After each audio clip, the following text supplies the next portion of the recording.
आज मैं आपको रूबरू कराना चाहता हूँ किसान के दुख से, दर्द से। देखिए ऊपर धूप होता है, नीचे पानी। इसी मौसम में, गर्मी में, तब चिमचिमाती धूप में किसान धान लगाता है। आपको मैं बताना चाहता हूँ, कहते हैं कि मर रहा सीमा पे जवान, मर रहा सीमा पे जवान, मर रहा भूखा पेट किसान। कैसे कह दूँ मेरा भारत देश, जहाँ आईपीएल में खेलने के लिए एक सीजन का 15 करोड़ 20 करोड़ मिलता है क्रिकेटरों को, मगर किसान आज भी भूखा है। जो स्थिति में 5 साल पहले अपने गांव की देख के गया था, आज भी वही स्थिति है। ये एक धान का पेड़ से लगभग इसमें कम से कम 3000 दाने होंगे। इसी से हमारा घर चलेगा। अगर किसान ना होगा तो ये देश नहीं होगा। हम वो भारत की 75% आबादी खेती पे निर्भर करती है, लेकिन इसके लिए कुछ नहीं किया। आप जो उबर, जोमेटो, स्विगी से खाना मंगा के खाते हैं, असल में यहाँ उगता है।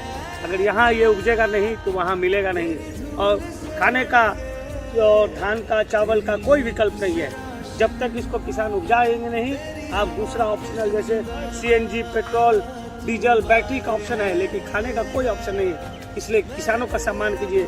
सभी को मालूम है वैलेंटाइन डे कब होता है, सभी को मालूम है 15 अगस्त कब है, लेकिन किसान दिवस कब है आप लोग को मालूम है? मैं दावे से कह सकता हूँ किसी को मालूम नहीं होगा।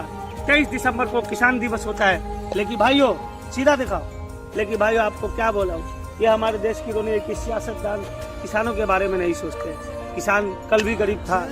कहते हैं कि किसान कुछ भी मुफ्त नहीं मिलता बाजारों में, कुछ भी मुफ्त नहीं मिलता बाजारों में। किसानों की मरने की खबर नहीं आती है अखबारों में, तो कैसे जानेगा किसान की क्या दयनीय। अगर इसी तरह हमारे किसानों की स्थिति दयनीय रही तो कोई भी भविष्य में खेती करना नहीं चाहेगा। अगर खेती नहीं करेगा तो फसल कहाँ से आएगा? किसान को अन्नदाता बोला जाता है, लेकिन अन्नदाता के पास ही खाने को अन्न नहीं है। बहुत दयनीय स्थिति है किसानों की। आप लोग शहरों में रहते हैं तो आप उनकी दुख पीड़ा को नहीं समझ पाते, लेकिन जब मैं यहाँ आया तो मैं आने के बाद इनकी दुख पीड़ा से सहमत हूँ। और हमें चाहिए कि किसानों को प्रोत्साहित करें।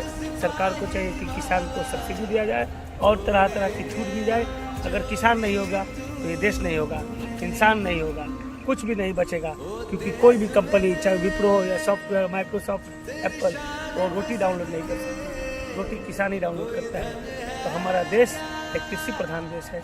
Of agriculture, our country is agriculture land. 60% people belongs to agriculture background. Once in lifetime you need to meet a doctor, a lawyer, a teacher, but every day you need to meet a farmer. This is the power of farmer. जय जवान, जय किसान, जय हिंद।